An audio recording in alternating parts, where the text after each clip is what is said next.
Sichuan province, and just one guy just came on the stage and changed your face, about 20 different types of different faces. Everybody was screaming, all the Caucasians, all the Americans, and all the foreigners going, wow, they're clapping hands, and they're using fan, but always one hand goes behind. And I noticed that he was pulling something. It's not a plastic mask, but there's something very light that rolls up. You just pull it and it just roll it up. And same person, just flip a second, then face changes. But that doesn't mean that person is different. There's only one Korean that learned from master the changing mask from China.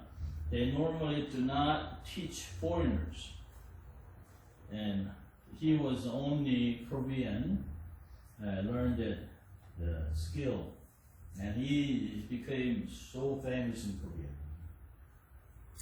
Here we have many different styles. One is autocratic, visionary, affiliative, democratic, peace setting, coaching. What leadership style are you? This is the question today. What is your leadership style? It is for sure that your mom, you're raising how many? 2 kids? Raising 2 kids? 2 children? 2 children, so they call you mom. So you're a leader at home. So everybody's a leader. But what kind of leader? Yeah. There are 6 different main styles that we can talk about. One is authoritarian or autocratic. Second one is paternalism, like a father figure. And the third one is democratic. And fourth one is laissez-faire. And transactional and transformational. I cannot say the particular one is the best, but everyone has somewhat 1 or 2 or 3 different the leader styles within you. One person cultivated in particular setting and became autocratic, but at home becomes a laissez-faire. Like Asian fathers, they are just workaholics at in a working place. They just raise voices and drive people and task oriented. But once they come home, they don't do anything. Now, not all, but the typical Chinese or typical Korean, typical Japanese, they become just masters at home and they don't do anything. And normally wives stay home, all the house chores and cooking and washing, dishwashing, everything, and ready for her husband to come in. And wife's been staying home. That's an old story, but now these days everybody's working. But wife has been waiting for her husband to come home, and she wants to communicate to her husband about how children were doing and what the neighbors say and how the bill's going. But husband says, enough, I'm done with my work, I just want to rest at home. That's what typical the male chauvinist or Asian men are doing. There's pros and cons. Authoritarian is bad. You cannot say it because you have to be authoritative leader at workplace. You cannot just let your employees do whatever they want. You gotta set the rule. You gotta tell them what to do. You gotta tell them when to make the sales, when to press the buzzer, or when to stop. That's the important thing. But not everything's correct or best. So there's a pros and cons all the time. Number one, first one is authoritarian, or we say autocratic leadership. It says keeps a strict, close control over followers by keeping close regulation of policies. So A, B, C, D. When you go to a different job, or if you go to a different setting, they say always 1, 2, 3, 4, 5. And procedures given to followers. If you're working at the lab professors or lab leaders say, do not pour this over this amount, otherwise it'll explode. Those kind of things. So to maintain emphasis on the distinction of the authoritarian leader and their followers, these types of leaders make sure only create a distinct professional relationship. So, from chemistries, or biologists, or engineer, physicists, those who are working for NASA, they have to be exact. You shouldn't be over, you should not subtract any, you have to be punctual, you have to be exact certain point. Otherwise, planes will not lift or everything will stop. So, police officer is authoritarian leader. Teacher must order. Teacher. I'm a little different here because you're an adult. When I was teaching little kids, I had to say, you gotta do this by tomorrow. I want you to bring it by tomorrow morning, first class, first hour. I want you to turn it in with your parent's signature on the bottom right. So I have to tell them exactly what they want. Write your name on top right corner, dates, subject, and do your homework in the center. And at the bottom right in the corner, get your mom or parent, your dad, their signature on the bottom, and bring it back tomorrow morning, 7 o'clock, 7:30. That's the exact order. I cannot say, do whatever you want. If you want to turn it in, that's fine. You don't want to do it, that's okay. No, then that's bad teacher. So teacher sometimes have to be given orders for his assignment. And a supervisor instructing a subordinate to clean the workstation. Do this and do that. Do not yell at your employees, or do not press the buzzer for this kind of things. And these people set goals individually, engages in primarily in one way and downward. This is no compromise. One-way communication. See, this is a typical picture for authoritarian or autocratic. You're just stepping it on. Like I say, communist leaders. I gotta say this, because I'm a Christian, I'm a pastor. Xi Jinping, he's a great leader. Maybe so-called he's a leader in China. He's just stepping on the churches, and he says the church has to remove all the 10 Commandments or Lord's Prayer and prayers from the church and put it on his addresses. And he's just kicking out all the missionaries, the Christians, and he's stepping down, knocking down all the church buildings. And one of the huge church in Hunan province and Sichuan province, and he's doing it.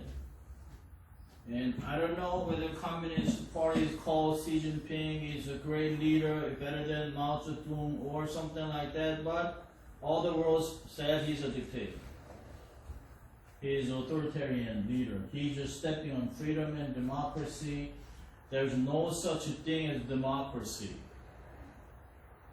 Google's and YouTube and lots of internet access were cut off from the government in China. Try to just shut down all the sources from outside. Or this one dictator from Africa, Gaddafi, and he just crushed democracy for 40 years, and he was killed by people who are yearning for freedom. And this is a typical autocratic leader. He's just standing big and yelling at his employees, his followers, and telling them what to do. And he doesn't answer questions, or he doesn't accept any piece of advices. And he just wants you to do whatever you are saying. Yes, typically like elderly people just yelling at us, don't do this and do this, and why did you do it? How did you do it? This is not good. And this is a tiger mom. What Chinese mom doing, or like a Korean mom, Japanese mom. So mom just standing and dragging their children. You got to do the tennis. You got to do the now these days they do the golf and piano, basic swimming, and kids, Mom, I need to play with the neighbors. I need to do this, and they say, shut up and do this. And just standing next to you and crawling with just come out and so kids are sitting and just beating, playing. Look at these little ones, no smile. That's what Tiger Mom is doing. I don't know whether Taiwanese are doing it or Hong Kong people doing it. They all have a Tiger Mom, but Tiger Mom was made by Americans to just make stereotype for Asian moms who are driving their children. And honestly, my mom was one of them too. But not all bad. Policemen are authoritative figures. Has anybody got a ticket?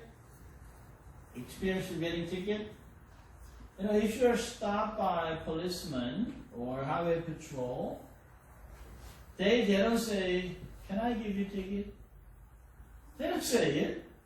They just tell you, can I see your ID, driver's license, and insurance? And if you say, oh sir, oh no, this is my first time getting a ticket, my mom will get mad at me, or my wife will get mad at me. You can ask me, just forgive one time, just forget about this, but that doesn't work. They just issue a ticket, and you have to fight for it. Or the soldiers or policemen fighting against terror groups, they don't compromise. If they compromise, they can get shot. So those who are in uniform have authority.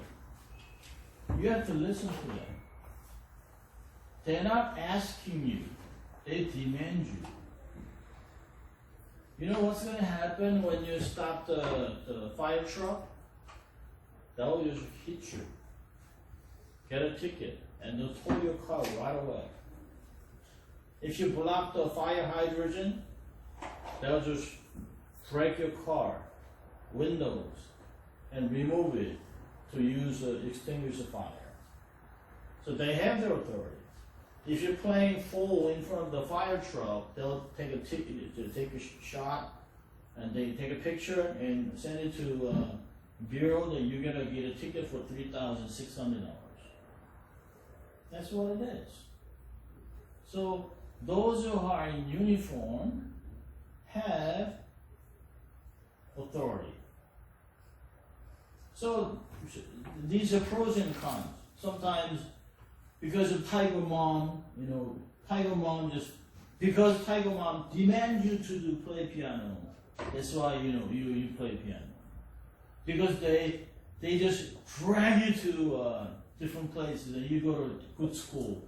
And later on half of the kids say, oh, I thank my mom, but when I was a kid, I didn't understand. You know, normally type of mom, they're spending their energy and time to raise their children. That's whole life. And when they become good and educated, respected people in society, then mom gets reward. My mom did this. Because of my mom, I became this. So getting reward by becoming. Are you a tiger mom? Maybe? Somewhat? Okay. Second one is paternalistic leadership. It's a way of paternalistic leadership works is by acting as a father figure. It's different from autocratic. So it's taking care of their subordinates as a parent would. So complete trust and loyalty, because you are not yelling at them. You're just guiding them, comfort them, showing the way by setting examples. Care. That's why pater is a father in Greek. That is why it's like a father figure leader. Paternalistic was developed by John Cadbury. A leader decides what is best for employees. So leader thinks, what could be the best for my employees? So how are we going to give them good opportunity? Again, the parent-child relationship, like a father, we always care. You know, children can abandon their parents. It happened. You know, funny thing happened was it happened. You know why? He's an Asian elderly couple in mid-80s. That happened about 15 years ago. They're just lost in Hawaii,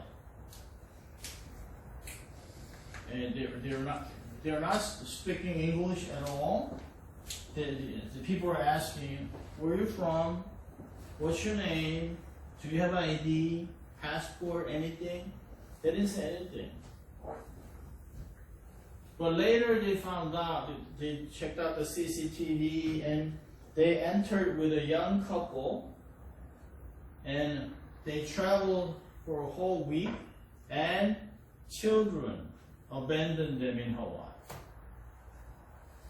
Like parents are abandoned. But funny thing is, parents never disclose their children's identity. You know, if they said, my son abandoned me here, my daughter did it, their names are, they didn't say it. Because if they reveal their names, their children can have a pretty difficult time. So they just kept their mouth shut and just rather die in Hawaii. So parents always care for children. I don't see any parents are having better food, better clothes than children. Abandon children and just enjoy their life. No, there's no such thing.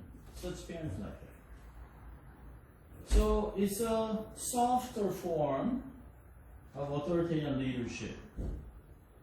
So like a father figure, care for them, just rub them, patting the shoulders. You're doing a good job, you know. So employees are happy. When you have a paternal leadership in your company, the employees just love it.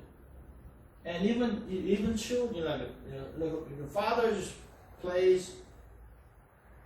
Does your husband play with your children? When they come here, when they were little kids, did he play with them? Go to the park with them and play with them and get a ride? Yes? No? No comments? No, you.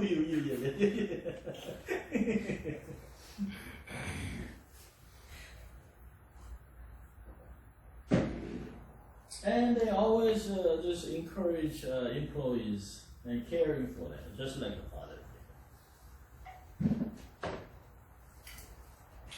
So paternalistic leaders is use work-centered behavior coupled with protective employees, centered concern, subordinate always respect with loyalty, and paternal leadership always care for them. The leader knows the employees. Employees respect their leader. So leader as a parent, and a worker as a child. It's just like a figure. So respect and care. So it's a different. As we looked at autocratic and paternal leadership, very different.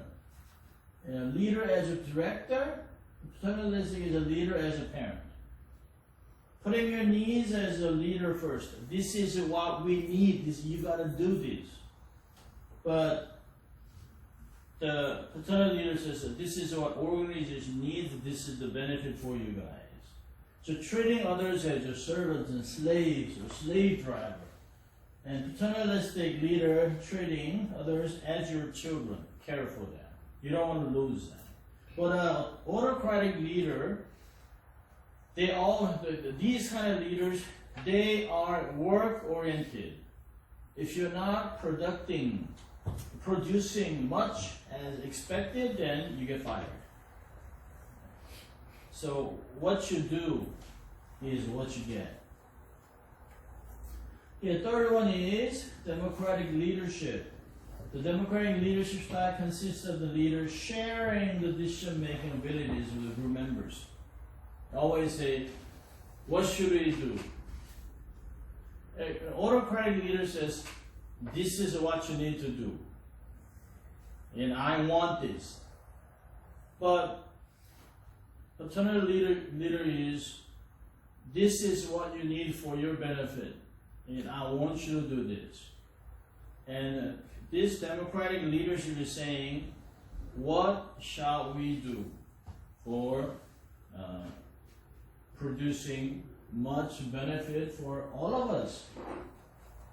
So promoting interest of the group members and by practicing social equality. Everybody's equal. So democratic style is sharing information and consequences and benefits and all these ideas more frequently amongst all the people. Everybody can raise their voice. This is a typical picture of a democratic leadership. It says everybody has saying. If the leader says, what should we do? Then everybody say here and there, everybody's saying. And the voice is coming from every corner, every hand is raised. So common purpose. Everybody say, we can do it, yes. But it'll take a long time to get one conclusion. Because everybody is raising their voice. So it has the pros and cons. Good thing is, pro is, and staffs do not know much which to take to perform. And con is staff become tense and fearful. It is autocratic. So democratic leaders also has pros and cons. And democratic leaders allow followers to have a say in decision. And it takes time. It takes time. Collaboration takes a workplace, but it takes time. This is a problem with democracy. Here, everybody wants to go their own way. Sometimes it is a good idea to have a discussion with your little children. Where should we go for this summer vacation? Then everybody say here and there, Florida, Disney World, let's go to New York, let's go to Louisiana, let's go to Seattle, Washington, we go to Rocky Mountain for hiking, camping, Yosemite, and everybody is saying what they want, according to their needs. So one kid say, I want to go this way, I want to go this way, no, this is a better way, no, we gotta go this way, it doesn't move. So, in this case, we need an authoritarian leader. No, this time, mom and I will make a decision to do this. And this time, I want you guys to follow me and have a good time. So, some point, you need a leader to make a decision for this group. So, democratic leadership should not be used when, it's a good, but when the followers are not mature enough. You're not going to ask your children to talk about the politics when they're in junior high school, when they're in primary school, when they're in lower than 5th or 6th graders. You don't want to talk about the politics. You don't want to talk about the long trip from here to New York, cross country. They don't know about things. And when you do not have enough time to discuss. So democratic leadership should not be used when there is not enough time. So everybody to put input. Or easier and more cost effective for the manager to make decisions, or cannot afford mistakes. Manager feels threatened by the types of leadership. Staff safety is a critical concern. Then you don't hear much their opinions, and you gotta just lead them. So autocratic and democratic, if you compare an autocratic tiger mom and just democratic mom, because authoritarian says decision making, desperate, you gotta do this. Finish piano, finish flute, finish violin, finish swimming, finish this, math. They set it up for you. But democratic is different. Very ineffective in that way. If your child is very talented, but looks very, he's a great thinker, and he has many thoughts behind his words, then if you just drive the person cannot do anything. It may look very slow and dumb, but he's not dumb. No one is in this day. Every child has superb ideas, and they have a superb gift. So if you compare it, we just saw the three: authoritarian, paternalistic, democratic. Power resides at the top of the organization structure. Paternalistic leader makes decision in the best interest of the group. Democratic leader distributes power among the group. But let's see the next one. Next one is laissez-faire. That is, the words came from French. And laissez-faire leadership style is where all the rights and the power to make decision is fully given to the worker. You can do whatever you want. That's what the laissez-faire leader. This was first described by the Lewin Lippitt and White in 1938, along with the autocratic leadership and the democratic leadership styles. So back in 1940s and 50s, this kind of leadership was given. Why? Because they were going through a Great Depression, and everybody was searching for a job and moving from cities to city, and rural areas become empty. So somewhat the governor has to put a restrict on this somewhat, so they're not going to freely do this to become a bandit or beggars on the street and just working, and they're selling their bodies for the one loaf of bread. So they just set the rules. But for small country, small town, they say you gotta do what you have to do. So leadership had been developed in 1940s. So laissez-faire leadership style is let it be. That's what French phrase. Let it be. Let it be. Leave them alone. Let them do whatever they want. And teamwork on its own. So laissez-faire leadership was adopted in Google, Amazon.com, and ABC. So the task was given, and a supervisor just let them do whatever they want to do. But the time is set. You guys have a time limit, or 2 months, or 3 months, or 1 year project. You can work at home, you can work at the park. They provide all the food and necessities and pay a great amount of the salary. And because they are able to do, to pursue and complete it because of their abilities. So give free range to make decisions. Team members are highly experienced, require little supervision. Leader need to monitor what is being achieved and communicate the team. So laissez-faire is best for those who are professionals who are able to function well without any supervision. Yeah, one of the we have a 43rd president. That is Donald Trump, but every the president has a different style of the leadership.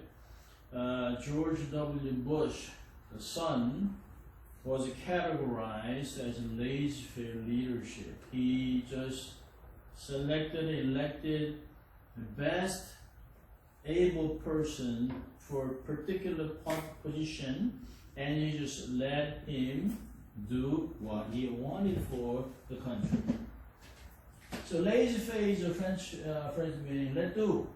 And people allow people to make their own decisions. The leader is still responsible for the decisions that are made. This style allows greater freedom and responsibility for people. But laissez-faire leadership cannot be developed in communist country or under dictatorship or under heavy religious group like Islam. Fundamental Islam group, they don't allow you laissez-faire. You can do whatever. You don't have to come to a 12 o'clock Friday meeting. You don't have to worship. You don't have to read Quran. That's not going to happen. If you are that kind of imam, if you are that kind of leader, then that'll damage your religious group. So I don't see many laissez-faire leaders in a strong religious group. So this is a typical picture of a laissez-faire. So they don't care what you wear, how to do it. They don't mind just putting this leg on the table and just drinking coffee or just using the cell phone, as long as they are doing their job. So-called the task is completed in time, that's okay. And of course, for parents, you don't want to see your children just putting their table there. Say, if your mom said, or I would say to my children, put your feet down. You're talking to elderly people. I don't want that to happen. Even though I grew up here, my kids are like 2.5 generation. And they grew up here, and this is their generation, this is their culture. Their mother tongue is English. But I don't want them to just become rude. I don't want them to raise their legs and raise their voices or pointing fingers when they talk to my parents. I don't want that to happen. I call my professor when I completed my doctor program. My advisor called me, "You're my friend." You know, even though I grew up here, I don't want to call my professor my friend. And I said I can because you were my advisor. You just helped me to write dissertation, and you're my leader forever, Dr. Larson. And he said, if I'm not your friend, then you're my enemy, right? So I said, no, I don't mean that. So my culture says, once you're a teacher forever. He said, no, you're not living in America. You're not living in Korean culture. You're living in the American culture. So I began to address my advisor, Sam. But it took me a long time. It took me 5 or 6 years to call him Sam. Because he was my Dr. Larson for 7 years. Until he died, I called him Sam. I called him Dr. Larson. He said, oh no, don't call me Dr. Larson. He said, Sam, this is Dan, and I'm calling for this, and getting a schedule from him. So the things are different. Even though I grew up here, it runs in my blood that I have the gene, DNA, that says that I have to respect elderly people. I do not address something unusual way to my parents, elderly people like that. And I try to just pass down on to my children, but my kids say, Dad, I'm not Korean. And I was born here. I'm a Korean American, just like you, but I'm more geared to American side. And that's my lifestyle. I said, no, that runs in the blood. I want you to respect elderly people, talk softly with respect, and gently. Don't point your finger at anyone. Do not raise your leg on the table like this. That's normal. And once I told my children, you are living under my roof. Follow the rules. And my son said, you are a dictator. I'm not. But I just want to teach them the right thing. But the workplace, everybody's doing different things. Falling asleep, so you're taking a nap. One is taking a nap on the phone, listening to the music, drinking, and putting legs and talking to somebody, and lady putting on 2 heels, and this is what's happening. But for laissez-faire, if the job is done, it's okay. As long as job is completed, okay.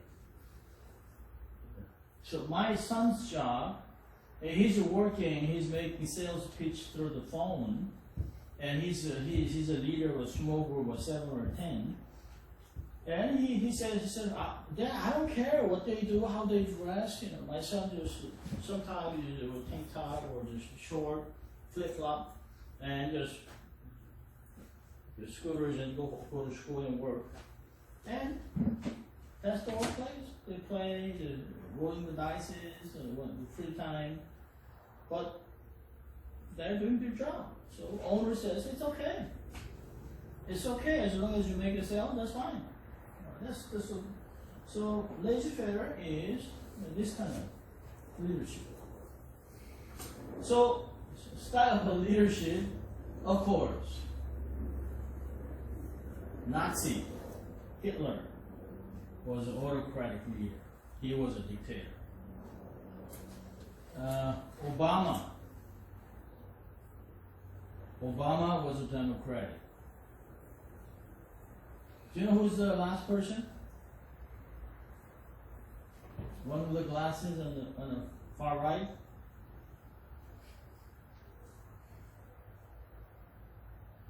Father of India, Gandhi. Gandhi was a laissez-faire. He was an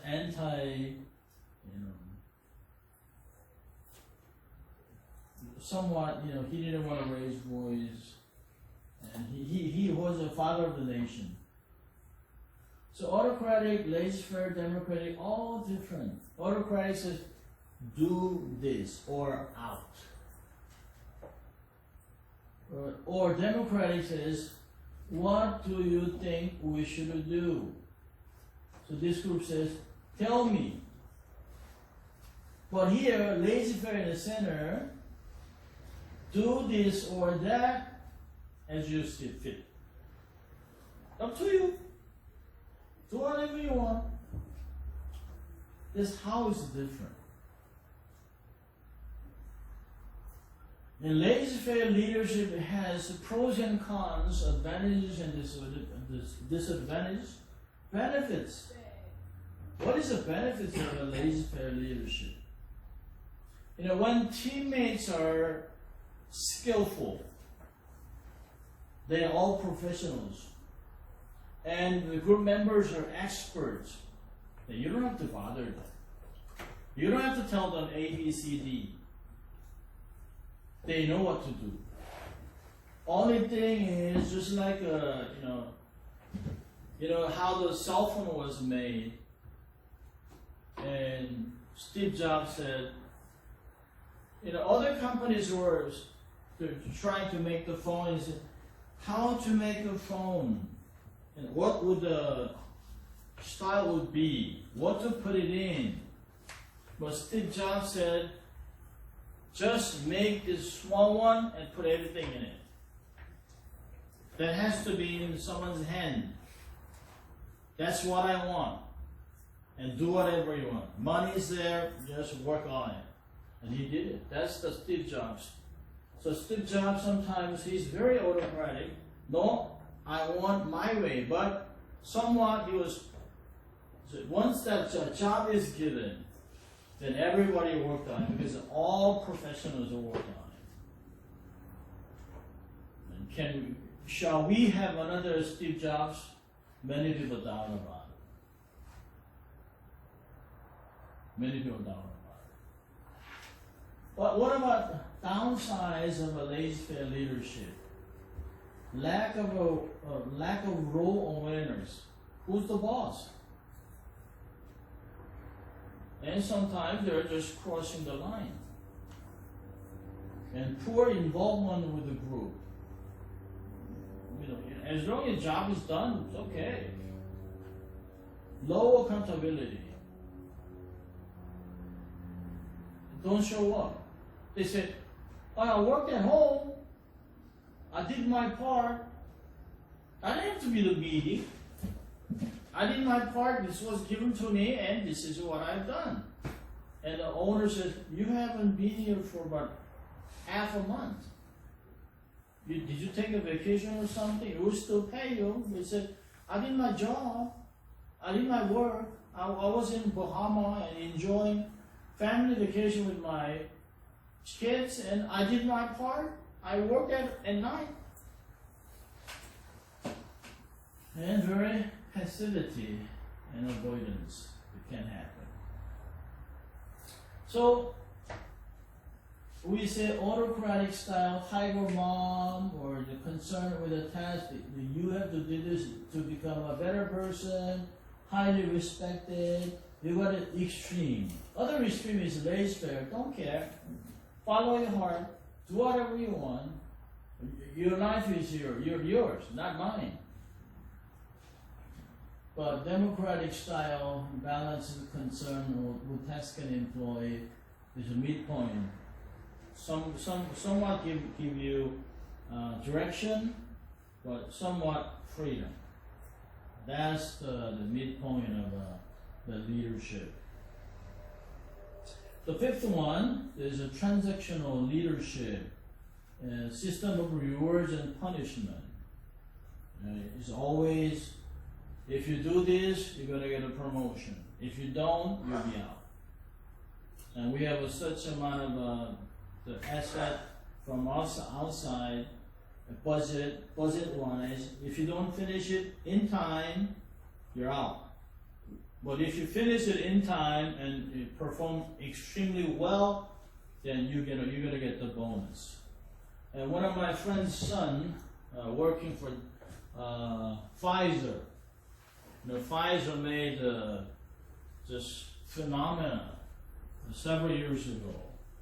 The Viagra for men, in order to please women in the sexuality. The one pill cost $20, used to be more, a little bit more. Now it'll become generic soon. So once 10-year securities are broken, then could be or on the counter. You can get it from the over the counter, but he was a CFO of the company, Chief Financial Officer. Once Pfizer made a jackpot with the Viagra, he got a bonus from the company 1 year. He got a bonus for almost $1 million. Just a bonus. That's a lot of money. Second year, he received $2.7 million as bonus. And my friend's son, was boasting, my son received the bonus because because of the one Viagra jackpot. My son received close to $9 million as a bonus for about 7 years. That's quite a lot of money that ordinary people cannot even see over the lifetime. And the transactional leadership is giving reward and punishment. And history, this was derived by Max Weber. Actually, he was pretty much a communist, a socialist, and further later developed by Bernard Bass in 1981. Style is most often used by managers. And say promotion. Anyone who becomes the salesperson of the week will get a bonus. Those kind of things. Advantage is a clear structure, and that motivates people. Disadvantage is leadership flows the sense it motivates people only on base level. And when they reach that, they don't care much. If there's another bigger one, then they don't move on. Ego states are difficult to define. So we say carrot versus stick. If you do right, we'll give you carrot, feed you, reward you. If you do bad, we'll whip you with a stick. Some Indian or other translation says carrots and a whip, but basically it's a whip or stick. You'll be bitten by stick or you'll be fed. So transactional leadership is based on reward and sanction. So motivate you. You got a carrot, you got to run for it, or somebody's yelling behind you. And bigger carrot, the more people. Bigger rewards, people work the more. That's what it is transactional leadership is. Okay, this one then we'll take a little break. And sixth one is transformational leadership. Transformational leadership is the type of person in which the leader is not limited by his or her followers' perception. So main objective is to work to change or transform his or her followers' needs and redirect their thinking. So you see, like something forming. The English word is very interesting. When you form something and sin comes in, bad thing happens, then it becomes deformed. And when you deform, then you have to reform. But reform doesn't make any difference because you're just doing the reforming. So what you need to do is transforming in order to move. So by adding the words to the form, form, deform, reform, transform, it makes a difference. So now we're talking on transformational leadership, that people are just changing, they're redirecting their thinking. So transformational leadership requires modeling, encouraging, inspiring, enabling, challenging, so they can just change their thoughts. So intellectual stimulation, individualized consideration, idealized influence, inspirational motivation, that all collaborate to bring change in a person's life. So transformational leadership, there's a clear purpose, enrolled employees and line leaders, and there's a perfectly matched in the center to bring transformation. There are many transformational leaders in a society. Could be young and old. Mother Teresa, she's from Romania. She worked in Calcutta. People were dying. So she cared for those who are dying with a serious disease. In India, many people believe reincarnation because it's all karma, because you did a bad thing in previous life. That's why you're suffering much. So you have to go through the suffering. That hopefully you can reborn as a better person. Or you will be reborn as a dog. Or cat. Or pet. So people just dump them to die on the street. So she was a nun. She took care of those who were dying. Dying in the bed last time, who were just completely abandoned by parents. They just pray for them and they can have peace at the last moment. So she was recognized by the Pope and she became saint. And Gandhi, he's opposed to the violence. But he just drove all the English soldiers out of India and brings the independence. Jack Welch, he just transformed the company. When General Electric was dying, he just jumped in and made the company, just revived the company. He's, of course, the reward, his asset became, it was $720 million for him. And Oprah Winfrey, she was nice. Then we're going to just move into leadership elements. Everybody defines leadership according to their knowledge and through their environments. Pastors, Christians will define differently. And Buddhists will define a little differently. And secular people, worldly people will define different ones. And secular education will give you different definitions of style. And what is a worldly leadership? Popular ones. Americans love to do acronyms. So letter or 3 E's, 3 D's, or 4 C's for diamonds, like cut, clear, carrots, clarity. So those kind of acronyms, they love acronyms. The leadership acronym by Jack Welch, the great leader who was CEO of General Electric, and he came up with a leadership. So one is energy. You have to be energetic. You don't like to work at your place, and you just cannot function well. You gotta be full of energy.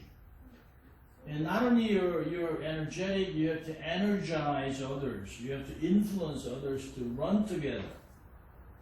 And cutting edge. And so it's execute. If you plan something, you have to execute it.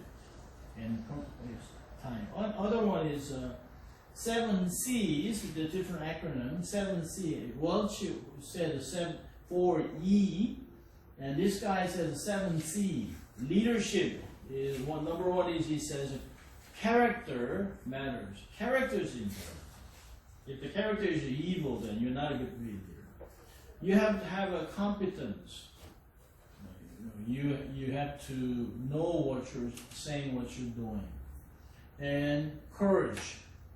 You have to have a courage to cross over or to climb the mountain or something. If there are barriers, you don't stop. And commitment. You want to do it. And even though you're tired, you want to complete it. And caring. You have to care for your coworkers or subordinates. And communicating. Of course, you have to communicate with them. The best communication is listening. You just listen to their complaints, their advices, and the family matters. You have to just care for them. And community, building the community group together. So building together. Not only CEO or supervisor, manager becomes a super rich, just like America, only 1% Americans have 90% of wealth. That's what's happening. That's why some people say they destroyed the Wall Street or stock markets. Nowadays, IT guys just come up and suddenly become multi-billionaires, while the millions and millions of people working more than 40 hours a week just barely to make a payments. So building community is important as a leader. So how to form a leadership? That's something that I shared about 2 weeks ago. Of course, you have to have a leader, and you have to have followers, and there must be situation. So followers see values, and a leader brings with a personality, and with his expertise. The propaganda makes a motto or phrase to motivate them. And there's a test, production or just or whatever, the voting or election, the situation is there. So this is something you don't see much, but it is really happening.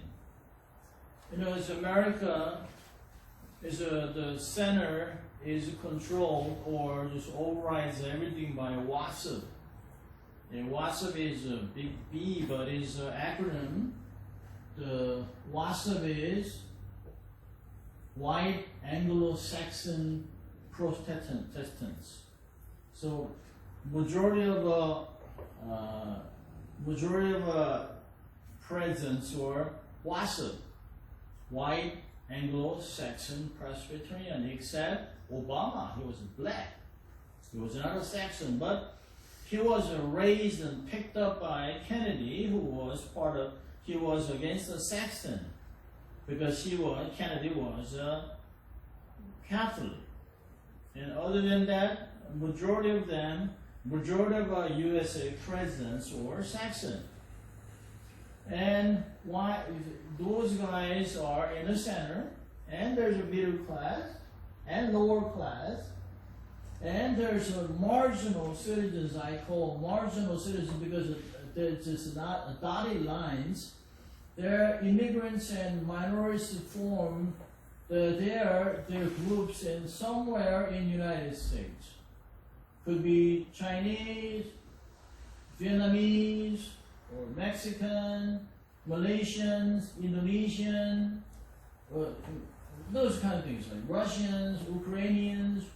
They're all here and there, they form. Anything happens, this dotted line breaks, and they lose everything. That happened in 1960 in Watts, when the Jews were running all the liquor stores and markets in Watts area, where the heavily black area, the riots took place and looting the places. In 1960, all the Russian Jews or Armenian Jews, all the Jews left Watson because they were driven out. They sold their markets to non-Jews. Koreans bought many markets and liquor stores in Watts area. In 1994, the riot took place again, and many, maybe I would say a quarter of Korean populations who have a business lost. The buildings were burned down, they looted and stolen, they got stolen. They lost business. So marginal citizens always watch out what's going to happen. It looks like there's voting on one side, whether they are pro-immigrants or not. So normally, Democrats are pro-immigrants. And Republicans are different. Some are pro, but majority of them don't want immigrants in the United States. So they just drive them out. They just shake them out. They just let them lose for what they have for American dream. Many Koreans came 1970 through 1985 and stopped for a while. In 94, they came coming back and they dropped down. And from 90s, Chinese people were coming as a wave. And they're purchasing buildings in New York and a lot of places. But things will be shaken, and I bet, according to statistics, many Chinese people lose their buildings, just like the Japanese did. When Japanese went through the silent depression for 25 years, when they are flirting with economics, they came with bought Sony Productions, and they bought so many buildings in New York. Within 6 years, they had to bankrupt. They lost everything. And Chinese people came with a case full of cash, and they're buying 100 houses. When Detroit was broken down, cities were run down. Everybody left because of auto industry was down. It was empty. So one or two Chinese people came and say, I just want to buy all the houses in 10 blocks. It wasn't happening, so the mayor of the Detroit set the rule that if you don't live in the city, you cannot buy a house. House was sold for $2, and many houses were sold for under $10. And so he just picked up that just like corn nuts. And many just early Chinese rich men just bought, one person bought about 250 houses in Detroit City. But it's not going to last long. And that'll happen. WhatsApp and other people will not let you do that. And it's funny, in New York and other states, funeral homes were run by Jews. And garbage company run by Greek. If you go to New York, street vendors run by Armenian and Greek organizations. If you're Chinese or you're Japanese, you want to sell something on the street and become a vendor, either you pay protection fee to them or they'll destroy you. So every city or every business run by certain groups, and some are funeral homes, or majority of the funeral homes were owned by Jews. So this is a part of our society in the United States. So that's why these minority groups who come into lower classes, getting out of ghettos, getting out of their the small community. Then they just buy a small house, and later on they want to become middle class as they have their children. Second generation, they're just coming into middle class, and they want to go to mainstream, and there is heavy wall protected by a lawsuit. There's a unseen glass ceiling is there everywhere, not only in the company, but every area of society. But now it's breaking. Me Too, and ladies are saying, this is what happened. No more male chauvinists start making propaganda in the United States anymore. The ladies are voicing and for their human right, their rights. I think that there's great things happening. Everybody makes voice. This is a free country. Okay, leadership elements, a lot of things like ethics, moral, strategy, man, woman, goals, right, powerful judgment. In all politics, there's so many elements. And character matters. You have to be accountable. You have to be respectful. You have to be abundant. So if those are in balance, that'll make you great character. And relationship, you got to have a skillful relationship. And just whether you're going to be a task-oriented or people-oriented. Well, you cannot be 100% task-oriented, or you cannot be 100% people-oriented. You have to balance it well. Of course, you have to build a relationship with your coworkers, but at the same time, you have to come up with the products that you are just pursuing, and you have to see the vision. When people say no, then you gotta tell them, let's go. There's a way. All those who became a millionaire or CEO of the company had a vision. While other people are just satisfied with the mediocrity, they always just went up to let us see what's ahead, what is new. Now we never thought about having a computer when I was in high school. Even in college, we barely used a computer. Personal desktop wasn't there when I was in college. We used the typewriters. We never thought about having a computer in your hand. Computer is in your hand. You just Google it and they'll let you know. And this is what's happening.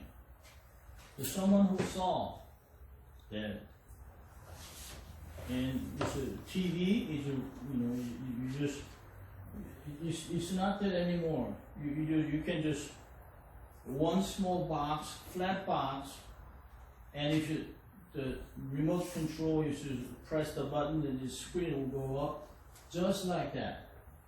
Things are happening. Who has a vision? And who has a competence, skills? And who is effective communicating? Who is effective communicator?